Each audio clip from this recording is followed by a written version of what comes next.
Mesdames, Messieurs, bonsoir. Bienvenue à votre émission Ecopole, diffusée chaque jeudi aux environs de 22h10. La chaîne de télévision Kanakin Télévision, la chaîne Vérité et la rediffusion, cette fois-ci c'est le vendredi, mais aux environs de 8h30 avant l'émission Canal Presse. Mais ce soir, nous allons parler de l'actualité en République démocratique du Congo. Nous allons parler, en accentuant un peu plus l'accent sur le mouvement de libération du Congo au niveau de l'interfédération, parce que l'invité de ce soir émane du niveau de l'interfédération du mouvement de libération du Congo. Il n'est autre que M. Sylvain Bilambo, vice-président au niveau de l'interfédération. M. Sylvestre, bonsoir. Bonsoir. Un plaisir de vous avoir sur mon plateau. Ça fait quand même un bail. Bien sûr, un plaisir partagé. Vraiment, ça fait un bail, mais on est là et quand il y a à communiquer, nous passons pour communiquer. Avec le vice-président de l'interfédération, nous allons parler de l'actualité du MLC et puis aussi de l'actualité en République démocratique du Congo. Comment se porte le MLC d'abord? Le MLC est un parti à ne plus présenté dans la ville-province de Kinshasa et pourquoi pas dans l'ensemble de la République.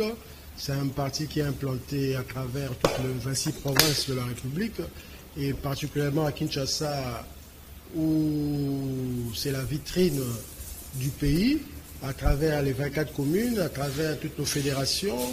Le parti a cet ancrage et nous avons bien aussi compétit pendant cette période électorale et nous sommes toujours dans ce travail de fourmi et de sensibiliser nos populations par rapport aux valeurs, par rapport à notre idéologie pour apporter un changement meilleur et radieux, un avenir meilleur et radieux pour la RDC. Nous allons rester au niveau de l'interfédération. Il faut dire qu'il y a quand même eu beaucoup d'élus en ce qui concerne la ville-province de Kinshasa. Personnellement, vous êtes satisfait de ces élections au niveau législatif? Bon, les élections hier, on a eu à produire, selon les publications de la CENI, 6 députés provinciaux. Au niveau national, je crois que nous avons eu 3. 6 députés provinciaux et 3 nationaux. Au total, nous avons 9. Donc, par rapport à nos attentes, par rapport à notre ancrage, nous voyons que peut-être c'est pas assez fameux par rapport aux prolifique par rapport aux années précédentes, mais il y a eu aussi des recours. Beaucoup d'erreurs matérielles de la part de la CENI, ça faut le dire. Même si vous êtes de l'Union sacrée, mais plusieurs partis l'ont dénoncé, les erreurs matérielles, on en a eu beaucoup aussi. Voilà, il y a des recours en attente de délibérer de la Cour, parce que la Cour constitutionnelle a déjà produire son verdict. Maintenant, c'est au niveau des cours d'appel de Kinshasa où nous attendons le verdict incessamment. Et vous étiez candidat dans la circonscription, en fait, dans la commune de Barambou, candidat député provincial, mais on peut revenir. Mais dans l'ensemble, comment vous avez préparé ces élections? Est-ce que vous avez senti que les populations avaient beaucoup de messages à lancer au niveau de vous, leurs représentants? Non, premièrement, nous, on n'est pas de politique où nous venons simplement par rapport au mandat électif. Nous sommes là, nous accompagnons la population, nous sommes les porte-voix de la population et nous vivons avec cette population, leurs craintes, leurs difficultés, et nous apportons des solutions, c'est-à-dire des projets, des pistes de solutions. C'est pour cela, au moment de la désignation des candidats ou des représentants du peuple, nous venons vers... En plus, c'est eux-mêmes qui viennent vers nous pour dire, vous devez nous représenter. Parce qu'ils sentent qu'il y a cette affiliation. Ce n'est pas des structures de regroupement qui s'est créées à la veille où la population ne connaît même pas le label ni l'idéologie de ces formations politiques qui viennent en fait pour escroquer la population. Alors nous, on n'est pas dans cela. Le MLC est un parti qui est né d'une volonté de changement profond, avec son idéologie de la fourmi, du travail bien fait, de la sécurisation du pays et apporter une sécurité intérieure à un système libéral où l'économie doit être au service des bénéfices du pays, des bénéfices créés, de la richesse créée, dont le bénéfice doit être redistribué à la population, la création des infrastructures hospitalières, routières, et tout cela, pour que le Congolais puisse avoir un bien-être. Alors, c'est là il y a des animateurs. Vous savez que nous avons le président national, son excellence Jean-Pierre Bemba Gombo, l'actuel ministre de la Défense. France, qui tient mordicus à ce que ce pays puisse aller de l'avant au sein de la structure avec le 1+4, c'est-à-dire le secrétariat. Là, au niveau du MLC, en fait. Au niveau du MLC, et puis dans la ville de Kinshasa, nous avons l'interfédération dirigée par le sénateur Valentin Guéhengo, nous avons nos 10 fédérations qui sont là. Donc, le jour, le MLC s'implante, on a eu de tournée. J'étais à l'époque aussi président de la fédération de Lukunga 1, où nous avons... Qui représente combien de communes à peu près, la fédération de Lukunga 1? 5 communes administratives. 5 communes administratives. Il y a 10 communes fédérales. Hein, donc, dans le terme, il y a des communes politiques que nous avons dû créer à l'époque, donc qui sont toujours là. Donc, c'était par rapport à l'ancrage. On voulait être plus proche de la population et nous le sommes. Donc, il y a des comités des rues. Donc, le MLC est implanté réellement dans la ville de Kinshasa. Et cela devait se faire ressentir au plus par rapport à ces élections au niveau municipal, provincial et national. Donc, il y a eu ce qu'il y a eu. Hein. Donc, nous sommes bien ancrés et nous continuons cette implantation au jour le jour, la redynamisation toujours. Après ces élections, il y a un bilan qui s'est fait par rapport aux résultats obtenus. Et nous sommes toujours appelés à mieux faire, à aller de l'avant, changer, il y a à changer, améliorer pour que le parti soit toujours au firmament des attentes de la population. Vous avez évoqué l'aspect social, quand je vous ai entendu, l'infrastructure, la vision par rapport à la ville aussi. Vous êtes natif de la commune de Barambou, vous avez étudié, vous avez grandi, travaillé, c'est pratiquement une vie avec Barambou, beaucoup de complicité, mais aujourd'hui, quand on regarde dans l'ensemble, en termes de qualité de vie sur le plan infrastructure, en termes de route plutôt, je voulais dire, et ça pose non, problème. La détériorisation est énorme. La détériorisation est énorme. Parce que et ça ne vous a pas interpellé, vous n'avez pas été interpellé? Non, Barambou n'avait pas un représentant valable. Je crois qu'avec l'élection de 2018, tout ce qu'il y a eu là, c'est comme s'il y a personne qui ne réside même pas dans la commune de Barambou et qui viennent pour en profiter, pour avoir de biens et puis tromper la population par des avoirs ou lors des élections, des présents, alors que nous prêchons une idéologie de changement, de la lutte contre les antivaleurs. Il n'y a pas d'infrastructure à Barambou, il n'y a pas de routes. La route Kabamba, pratiquement. Bokassa, Kabamba, Kabinda, et tout cela, nous appelons à l'autorité urbaine, celles qui sont en train aussi de mieux faire par rapport à ce que nous avons vécu dans la législature qui vient de s'achever. Donc, nous, les véritables natifs de Barambou, nous qui sommes confondus même à la commune, parce que quand on parle de Bilambo, on parle de Barambou, et quand on voit Bilambo, on voit MLC.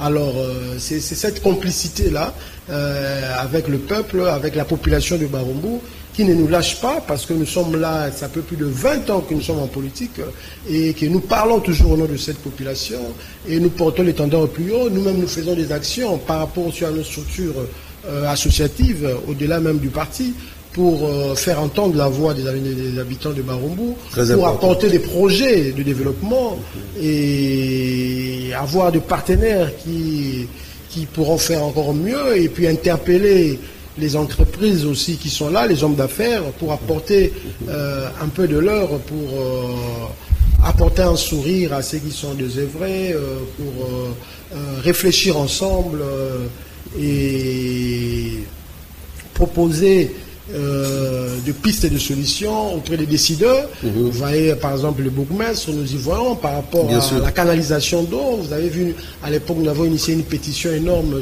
avec notre structure, le Réveil Total en RDC, pour désenclaver, pour déboucher les égouts, les caniveaux dont les inciviques ont construit dessus, qui étaient la cause des inondations dans la commune de Barambou, presque dans au moins 3 quartiers principaux, le quartier Mozindo, le quartier Kapinga, le quartier Ndolo.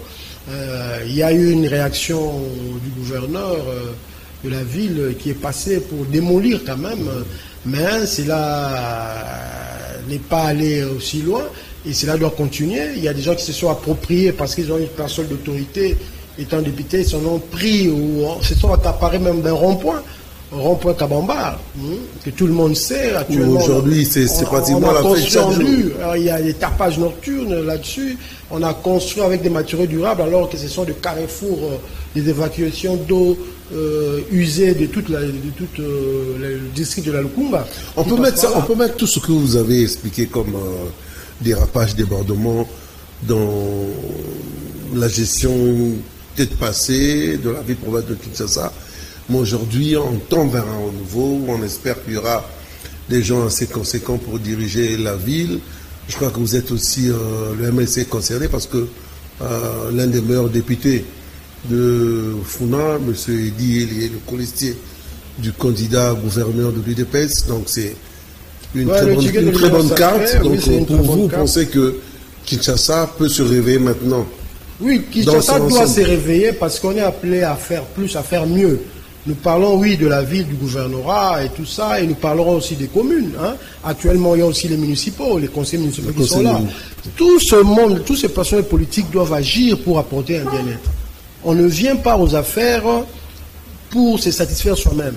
On a un projet de société pour relever les niveaux de sa population parce que quand la population crie, quand on vous donne une parcelle d'autorité pour être au devant de cette population, vous avez un droit de redevabilité. Donc le pouvoir... Qui est obligatoire. Oui, qui est obligatoire. Vous devez rendre compte à cette population. Vous devez apporter un plus. C'est-à-dire, là où les autres ont failli, quand vous apportez, vous devez apporter des solutions. Un chef ne se plaint pas. Vous apportez, vous arrivez aux affaires pour apporter des solutions. Et le ticket présenté par l'Union sacrée a cette mission-là, d'apporter. Et il doit avoir une équipe aussi solide et costaud, des personnes, comme on dit, vertébrées. Parce qu'il y a le temps qui doit être donné par le programme du gouverneur et tout ça. Il y a bien sûr un colistier, mais le programme doit être appliqué. Et les députés provinciaux qui sont là pour faire le contrôle du gouvernement provincial doivent être aussi munis d'un bagage assez solide. Bien entendu. Et puis pour apporter des changements ou apporter des éléments qui mettront l'eau dans le moulin. Parce qu'on a besoin d'un bien-être. Quand je parle de bien-être, je vois dans l'ensemble de la vie quotidienne. Kinshasa a actuellement plus de 20 millions d'habitants. 20 millions d'habitants, c'est une mégapole. Il faut qu'il y ait beaucoup de changements. Une mégapole qui est appelée à produire aussi plus. Parce que quand vous voyez cette mégapole, il y a les impôts, il y a les entreprises qui... Il faut créer de l'emploi aussi. Il faut créer de l'emploi. Il faut que les régies financières qui récoltent les recettes de l'État, et cela doit être bien canalisé pour servir la population, éviter les coulages de recettes, savoir assévir, punir tous ceux qui dévient, qui sont auteurs de détournement. Donc c'est une gestion qui doit être saine et doit se faire ressentir dans le vécu quotidien. Vous avez des marchés qui doivent être construits, vous avez le problème hygiénique qui se pose. L'évacuation des immondices, l'éducation, la sensibilisation, la lutte contre le banditisme, la violence dans les villes urbaines à grande échelle de la population telle que nous le disons. Je vous le dis déjà, 20 millions d'habitants, c'est pas peu. C'est presque la population c'est au-delà même de la population du Congo-Brazzaville. Au-delà de 3 pays, le Gabon. Donc, un peu le Cameroun, il faut y mettre beaucoup d'intelligence, beaucoup d'innovation. Il faut faire de l'adaptation technologique pour mettre notre population dans de bonnes conditions et puis essayer de répondre vraiment aux désastres, aux défis qui s'élèvent à cette population quinoise dont nous avons toujours mission et que la population toujours nous a fait confiance quant à ce, parce que vous avez bien dit que j'étais candidat. Bien et sûr. Je remercie cette population de Barambou parce qu'ils nous suivent non pas par rapport aux avoirs, mais par rapport à nos idées, et ils croient en nous, il y a cette confiance, et ils les renouvellent au jour le jour, et ce n'est que la canalisation des organisateurs de cette compétition électorale qui doivent mieux faire les choses pour apporter, canaliser ces aspirations qui s'expriment par rapport à leur droit de vote. Là, je m'adresse un peu à l'homme politique que vous êtes. Il faut dire que la République est agressée aussi. Voilà déjà plusieurs années, beaucoup de millions. Aujourd'hui, les moyens sont en train d'être mis pour essayer d'arrêter cette guerre, de permettre aux populations de l'aide de souffler, de vivre normalement. Le Congolais que vous êtes, quand vous regardez ces situations, vous vous dites que c'est un problème qu'on doit prendre à bras le corps ou on doit vite s'atteler pour mettre fin aux souffrances de ces populations? Non, nous devons, comme je disais, le Congolais ou l'élite congolaise telle qu'il est là, les dirigeants de ces pays, en commençant par son Excellence le chef de l'État, le gouvernement national, les gouvernements provinciaux, et tout Congolais là où il est, doit contribuer à cet effort d'apporter la paix. Le Congo est un pays, un havre de paix. Le Congolais est un peuple hospitalier. Et nous sommes victimes à ces jours de notre hospitalité. Le Congo avait ouvert ses frontières quand le Rwanda, sous l'exigence même de la communauté internationale, qui était très pressant pour accueillir les réfugiés Hutus de l'époque. Et cela est la porte de tous nos malheurs. Et ça devient un alibi, un prétexte pour ramener la guerre au Congo. Alors que nous avons été très sincères. Et au-delà de là, il y a cette guerre minière, de la richesse du Congo, des coltans, des minéraux précieux qui font aujourd'hui la pluie et le beau temps de nos voisins, financés par des lobbies extérieurs, des grosses firmes pour maintenir la guerre au Congo et pour profiter à vil prix de nos richesses, de nos minéraux. Je vois que le gouvernement met beaucoup d'efforts sur notre armée, sur nos 20 combattants, pour bouter dehors cette agression qui n'est plus à démontrer, avec le patin de M23 dont on utilise certains de nos frères congolais pour maintenir cette situation de fait. Mais je crois bien, avec la détermination de tous... Le débat, c'est aussi le retour à la peine de mort pour plusieurs Congolais, et d'autres qui apprécient, d'autres qui disent que... Oui, mais la peine de mort, c'était un moratoire, mais ça n'a jamais été vraiment aboli. Je crois que vers 2011, il y a une loi, c'était soumis à l'Assemblée nationale, et puis c'était rejeté. Il y a eu un moratoire de 10 ans, je crois, et puis aujourd'hui, on est presque à 20 ans, mais face à la réalité des trahisons. On voit des militaires haut gradés qui traversent des camps. On voit des trahisons de part de certains politiques. Qui causent des morts aussi. Vous voyez l'événement de Mongachouch déjà qui finance des rébellions comme ça au détriment de pays qui... Il faut qu'il y ait une justice réelle. Déjà. Donc il faut brandir cet élément de persuasion pour qu'on sache que dans un État qui est gouverné, il y a aussi des sanctions sévères. Nous ne souhaitons pas la fusillade de tous, mais là où les valeurs sont galvaudées, là où chacun se permet maintenant de trahir son pays à un niveau incommensurable, inimaginable, il faut brandir des mesures fortes pour faire revenir le peuple dans ses rails, où ces personnes qui prennent plaisir à faire tuer leurs contemporains, à inhiber les forces. Donc on doit sévir, le pays doit se relever et il faut des mesures fortes quant à ça. Vous êtes bel et bien dans votre émission Ecopole diffusée chaque jeudi aux environs de 22h10, la chaîne de télévision Canal King. Merci à vous tous les internautes qui nous suivez depuis Londres. Michael Sassa, je te salue. Michel Ngambo en Belgique, je vous salue, sans oublier Serge Yende en France, aux États-Unis. Merci pour la confiance et la rediffusion, c'est le vendredi. Je dis bonjour à vous tous qui nous suivez le vendredi pour cette confiance. L'invité de cette émission s'appelle M. Sylvain Bilambo. Il est le vice-président interfédéral du MLC au niveau de la ville-province de Kinshasa. Avec lui, nous sommes en train de parler du MLC, surtout de l'implication au niveau de la capitale et bien entendu de la guerre de l'Est. Nous allons un peu parler aussi de l'homme. Vous avez un mot à ajouter, M. Sylvestre?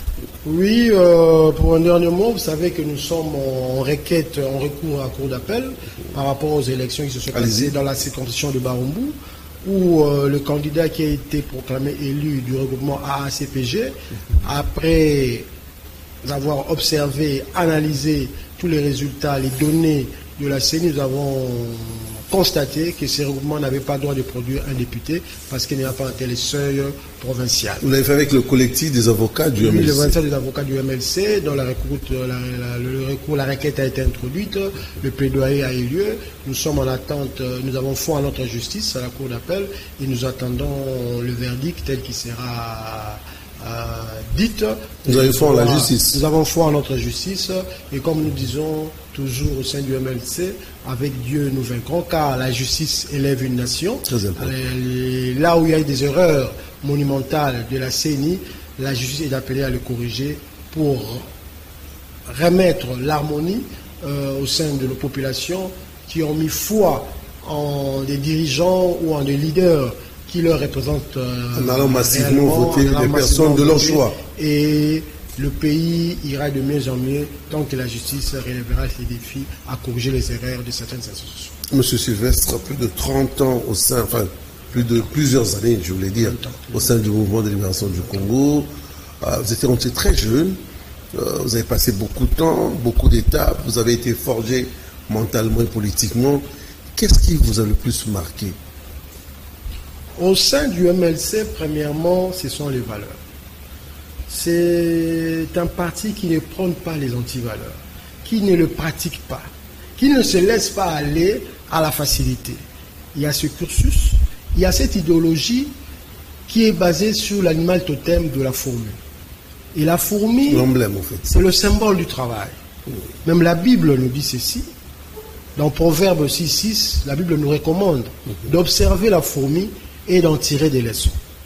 C'est un parti qui est né d'un mouvement d'insurrection pour remettre le pays dans le rail de la démocratie. À l'époque, oui. À l'époque.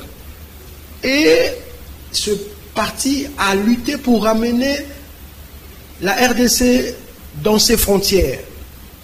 C'est-à-dire, aujourd'hui, s'il y a l'intégralité de la RDC dans ses frontières, c'est grâce aux efforts du MLC, de son président national Jean-Pierre Bemba Gombo. Et c'est un parti qui est démocratique, qui laisse libre cours à tout le monde de s'exprimer valablement et librement. Ce sont les valeurs sacro-saintes. Très important. Le nationalisme, sa philosophie humaniste, qui prend le libéralisme économique, où tout le monde peut émerger. Voilà les grands fondamentaux qui nous ont poussés à nous maintenir, à adhérer, à apporter aussi du nôtre. Et aujourd'hui, il faut dire que vous avez 1000 ans dans l'opposition. Aujourd'hui, je suis qualifié, où on m'a surnommé le gardien du temple. C'est pour garder ces valeurs, pour les transmettre aussi aux générations futures, pour que ce Congo ne soit pas vendu à coups de pain.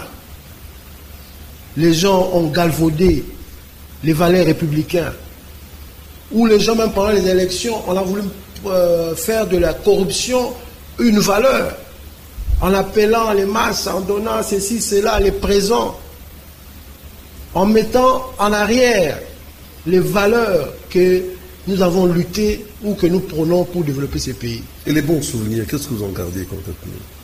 Les bons souvenirs. Les bons souvenirs sur cette lutte-là de changement de mentalité. Parce que vous êtes dans l'opposition, mais vous êtes au sein du pouvoir. Non, le pouvoir, c'est-à-dire, il y a eu un pouvoir dictatorial. Non, ça veut dire que vous vous êtes battu, vous avez lutté aujourd'hui. C'est pour ramener le pays dans la démocratie. Il y a eu des valeurs qui ont été... Et nous continuons. Nous ne pouvons pas nous auto-satisfaire actuellement.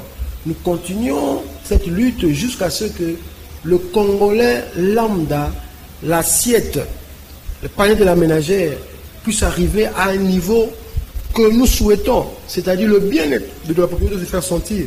Il y a beaucoup d'efforts qui se sont, l'abîme, le trou étant profond, nous remontons cela et nous continuons dans cette lutte à ramener la paix réellement au Congo à travers ses frontières, que ces recettes qui entrent puissent servir réellement la population. Et voilà un peu cette lueur d'espoir qui est née depuis l'avènement de ce pouvoir aussi que nous avons apporté. Et nous martelons toujours parce que tous ne veulent pas voir ce pays aller de l'avant. Alors, nous continuons ces efforts, nous devons nous tenir la main dans la main, nous devons travailler sur la citoyenneté, et dans chaque parcelle d'autorité que toute personne, tout dirigeant a, doit mettre en tête que ce pays mérite mieux qu'une parcelle d'autorité donnée à chaque responsable politique, économique, doit servir réellement cette population.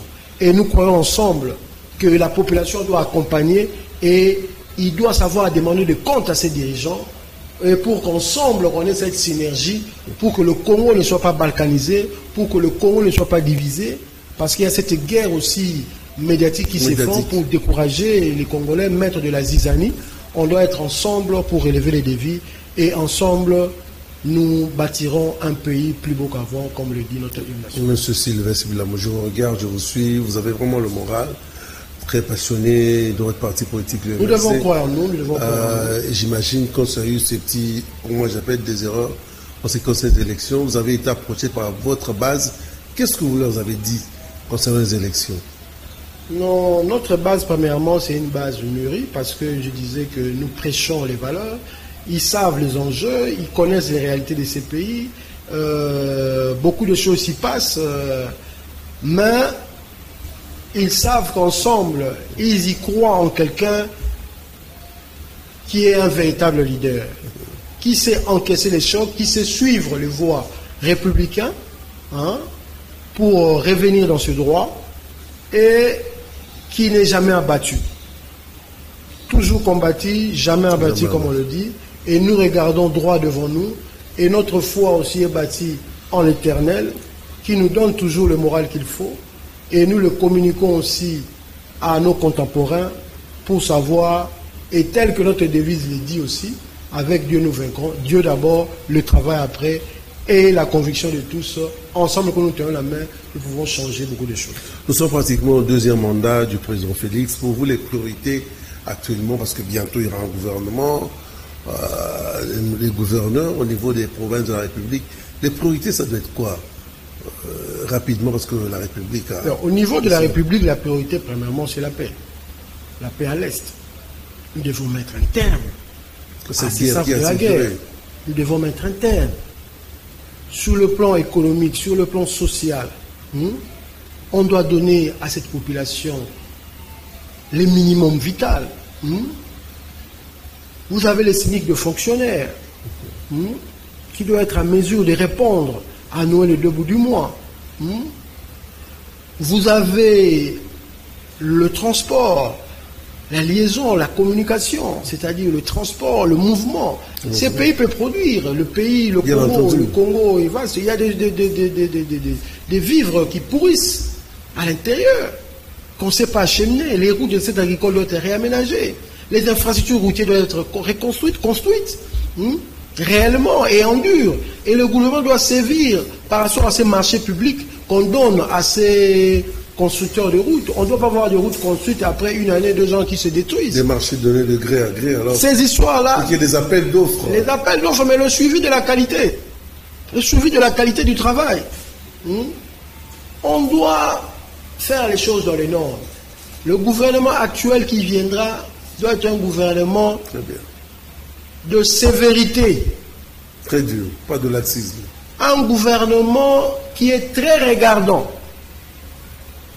Et la responsabilité qu'on donnera aux ministres entrants doit être redoublée d'ardeur. C'est-à-dire, le président de la République doit léguer, c'est son 2e mandat. C'est un mandat de confirmation, de travail, de négation, pour dire que là où je n'avais pas réalisé ou je n'avais pas atteint tel objectif, je dois faire le tout à l'atteindre en ces 2e mandats. Alors les collaborateurs qui vont l'accompagner ce gouverneur doivent donner le meilleur d'eux-mêmes. Et le Congo n'a pas droit à l'erreur. On parle de l'union sacrée. L'union sacrée, c'est l'union des valeurs. Bien sûr. Alors on ne doit pas autoriser ou permettre et laisser un brin d'insuffisance. Et la population attend cela, parce que la population a voté massivement le président de la République. pour dire que nous croyons en vous en tant que Congolais, nous voyons que le pays est attaqué, et nous voulons voir auprès de vous des véritables Congolais qui militent et qui luttent pour un bien-être social réel, où le vaillant combattant, compatriotes congolais militaires, doivent être bien équipés, bien dotés pour défendre, et chaque Congolais doit dénoncer le complet où que cela s'y trouve. Voilà le véritable attente des Congolais à ces jours. Et ils attendent aussi que ce gouvernement, beaucoup d'attentes, hein, que ces animateurs qui seront là réellement, nous populations, les parlementaires, tous ils seront là, doivent savoir interpeller un chacun pour que les gens sentent qu'il y a un ras-le-bol, que le Parlement puisse faire normalement leur travail, il y a une envie de changement réel, parce qu'on a vu un complot ourdi contre ces pays. Alors les véritables nationalistes qui se mettent ensemble pour relever ces pays doivent dénoncer et agir dans un sens de nationalisme accru pour doter ces pays des infrastructures réelles, des bonnes politiques d'épanouissement, des bonnes politiques qui vont accompagner l'investissement dans ces pays, qui vont apporter un plus, et que cela doit se faire ressentir dans le panier de la ménagère du Congolais lambda. Sylvain Bizabo, vous êtes très jeune, vous avez étudié, vous aurez dû faire autre chose. Vous, la politique, c'est quoi?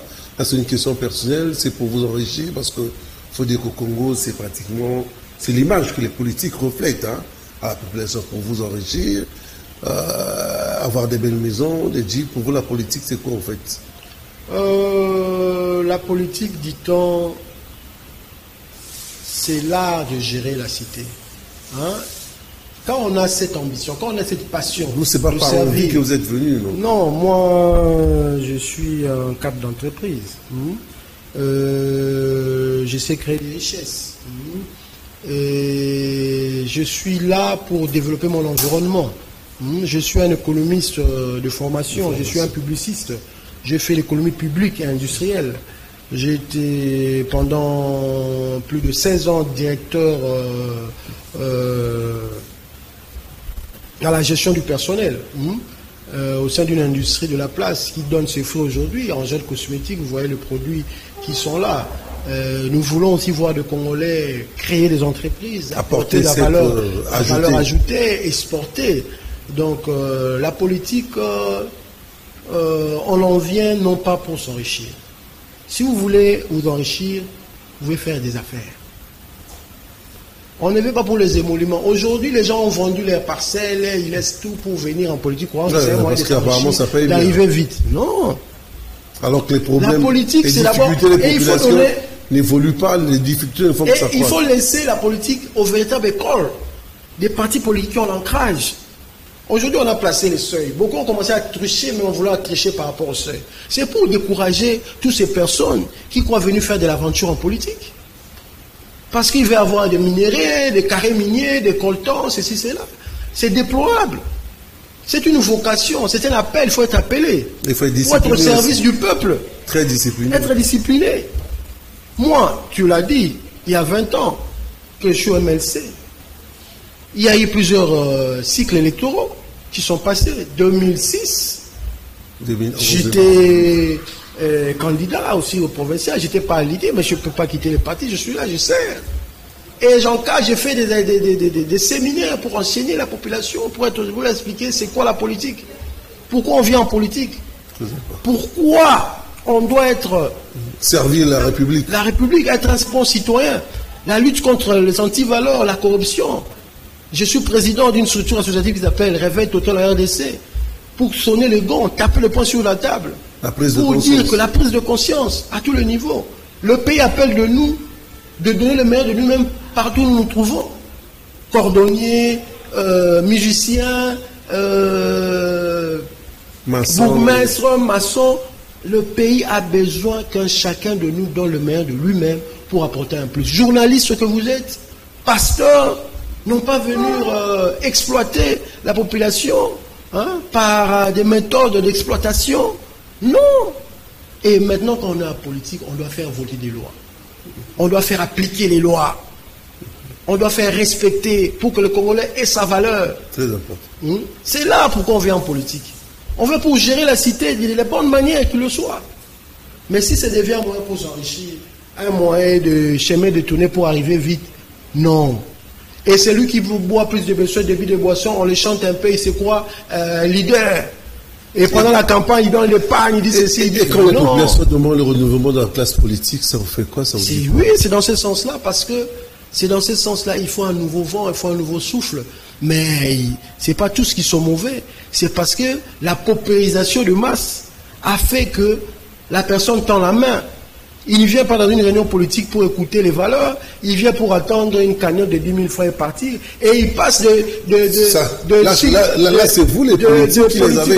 Là, c'est vous les politiques. Non, nous combattons cela. Qui les avez, je parle des politiques qui les avaient habitués à ce genre de La mauvaise politique, c'est que nous combattons. Nous n'appliquons pas cela. Dans mes réunions, je crois que vous avez couvert plusieurs de mes réunions. Moi, j'appelle à la prise de conscience d'un chacun. On vous trompe. C'est là qui vous apporte présent pour une journée. Vous ne le verrez plus. Une fois élu, s'il était à il vous demande de voir Barumbu. Vous ne le voyez pas à Barumbu, il n'est pas à ma campagne, à quelle commune à Bombay. Il n'est pas là-bas, il ne vit pas avec vous. Il n'affronte pas la réalité avec vous. Et quand il n'a rien en poche, il n'approche pas la population, non. Mais nous sommes les fous de cette population. Nous vivons avec eux. Le peuple que nous avons nous partager. Et quand nous n'avons pas, ils viennent nous soutenir. C'est ça la symbiose. C'est ça la force d'un leader. Qui est au devant de son peuple pour leur montrer le chemin. Qui ne se laisse pas berner, tirer par la population. Et c'est ça le charisme. C'est ça le charismatique. Vous ne devez pas... Il y a des gens qui je ne sais pas, ils commettent des forfaitures, et là-bas, pour venir avec de bien des espèces sonnances pour tromper cette population. Alors qu'il n'a pas cette population en cœur. Lui, il cherche les honneurs. Lui, il cherche qu'il soit appelé simplement honorable. Lui, il cherche à être vu à la télé, tout ça, rouler carrosse, ici, qu'on va me doter d'une Jeep. Il vient par rapport à cela. Non, nous, on n'est pas dans ça. Et c'est ce que je dis, les valeurs républicaines. Et ça, on prépare ces valeurs dès le départ. Ça ne s'improvise pas. Et sachant que... C'est aussi le travail des partis politiques. C'est le travail des partis politiques. C'est pour cela que nous tenons à ce que la loi soit aussi révisée par rapport même pendant ces élections, pendant la compétition électorale. Même au niveau du Parlement, il y a beaucoup de choses qu'on doit revoir. On ne peut pas laisser n'importe qui venir pour dire que je vais la population. Et les partis doivent servir par rapport même aux candidats. Par rapport aux candidats. Le profil, le bon profil. Le profil. Et puis les cursus. Les cursus. On ne s'aventure pas en politique. Donc voilà un peu, l'idéal doit être là. Et nous appelons à la prise de conscience d'un chacun, partout où nous sommes. Le peuple n'est pas bête, le peuple n'est plus dupe. C'est pour cela que quand nous venons vers eux, ils nous donnent leur voix réelle. Et ils veulent voir les véritables représentants du peuple être proclamés élus par rapport à leur circonscription. Nous tournons petit à petit vers la fin de cette émission. Quand vous revenez, vous regardez le Congo de demain, parce qu'aujourd'hui nous sommes en train de réactualiser, de retravailler ce pays. Vous dites que le Congo doit être comment? Dans sa grandeur, dans sa diversité. Ça, c'est important, la diversité de la RDC. Oui, le Congo est appelé à être, si on parle de une reconstruction, le Congo est un pays qui a tout. Qui ne mérite pas la situation qu'il vit actuellement. C'est un pays qui a vocation leadership. C'est un pays où tous ses voisins attendent son décollage. L'Afrique pour en bénéficier aussi. Oui. Le monde entier a le regard vers le Congo. Que faisons-nous de notre Congo? Nous devons construire un pays plus qu'avant. J'en appelle à la conscience de tous, de l'élite intellectuelle, l'élite dirigeante, la population congolaise, dans tous ces coins et recoins. Nous devons être unis pour relever ces défis.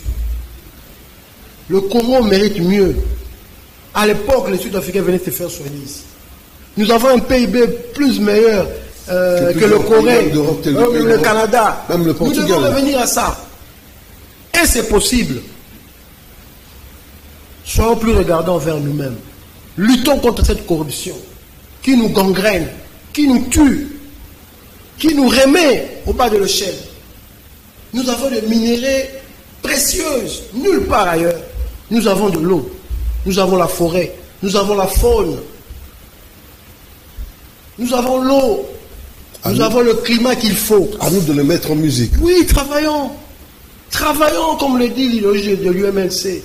Travaillons sous l'idéologie de la fourmi, jour et nuit. Mettons-nous au travail. Donnons ce qu'il doit à celui qui le mérite. L'enseignement, l'éducation. La sécurité. Déjà, c'est un bon départ avec la gratuité. Amplifions cela. En termes de santé aussi. Soyons la santé publique, l'accès aux soins de santé. Les Congolais ne doivent pas mourir à cause de manque de comprimés d'un cachet.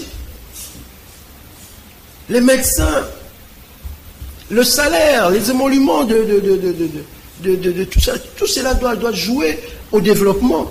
Et c'est là des recettes doivent entrer et la justice redistributive. Et ça doit se sentir.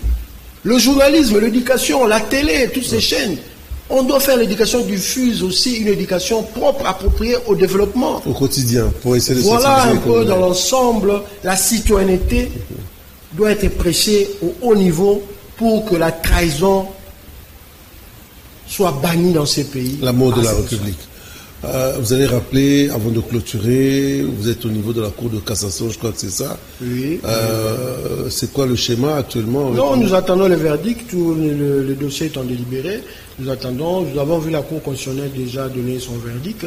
Maintenant, nos requêtes sont au niveau de la Cour d'appel pour corriger les erreurs que nous avons décelées, au niveau de la circonscription de Barumbu. Très important. Où le MLC a droit à un siège et nous avons foi à la justice qui doit nous redonner notre siège où nous avons complété la circonscription de Barumbu, où l'attente de la population de cette base que nous sommes en synergie, n'attend que son candidat naturel qui était Sylvestre Silva Bilambo soit réhabilité en tant que député provincial élu de la circonscription de Barumbu. Vous êtes le vice-président au niveau de l'interfédération.